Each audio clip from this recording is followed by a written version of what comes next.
Oh yes, the breathtaking natural views to be seen at Zion National Park. But what does it mean?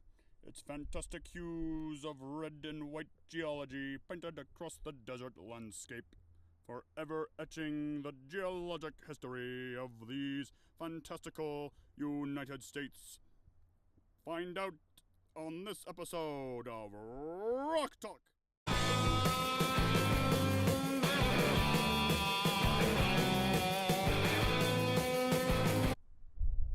Oh, well, hey there. Didn't see you there for a second. I was too busy taking in the glorious vistage that is Zion Canyon. Take a look at that. Breathe that in. Now that is a wonder of geology. This is why most people come here, is to see the main gorge here of the Virgin River as it has cut its way down into Zion Canyon through these layers of rock that we've been talking about. Now, what happened here? Why do we see such a big canyon like this in the middle of what is essentially a desert? What happened here, and how does this tie in with things like the Grand Canyon and the rest of the Colorado Plateau? Well, sit your butt down, mister. Let's talk about it. Alrighty.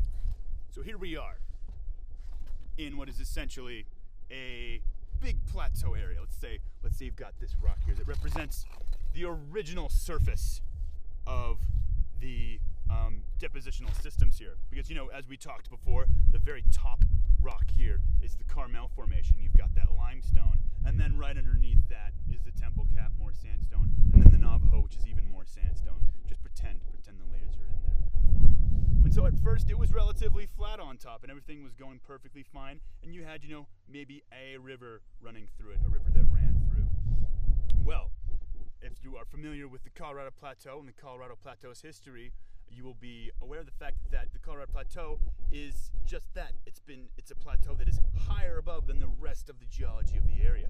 So for some reason, our little rock here representing the Colorado Plateau was uplifted. It was lifted above the rest of the rocks. What that meant specifically for the river systems and the streams and all of the flowing water in the area is that what was originally water at this level flowing down and making its way eventually to the ocean is now at this elevation flowing down and making its way back to the ocean. There's now a difference in elevation here.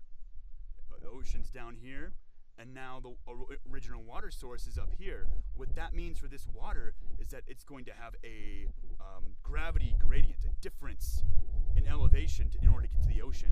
And what that's going to start doing to the water is it's going to start acting more like a saw. It's going to start cutting and sizing into the rock, slicing into things, until after a while you end up getting something like this. In the span of what is a relatively short amount of time, we are talking several thousands of years, you can form things like this. The Grand Canyon, we believe, was formed in a similar way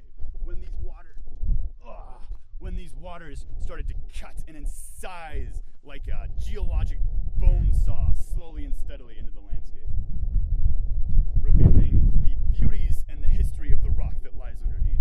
So it's all in one, its own little package, telling us the history of the land and the beauty of the landscape and the previous histories. They're all tied together.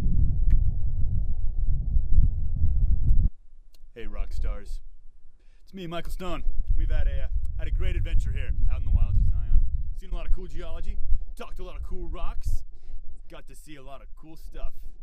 And being perfectly honest, I'm kind of sad to say that this might be the end of our journey, our adventure this time around. But you know what? Next time, I can guarantee you we're going to see some awesome stuff, even more awesome geology. You know what? It'll be you, me, and a bunch of cool rocks. We're going to talk about it.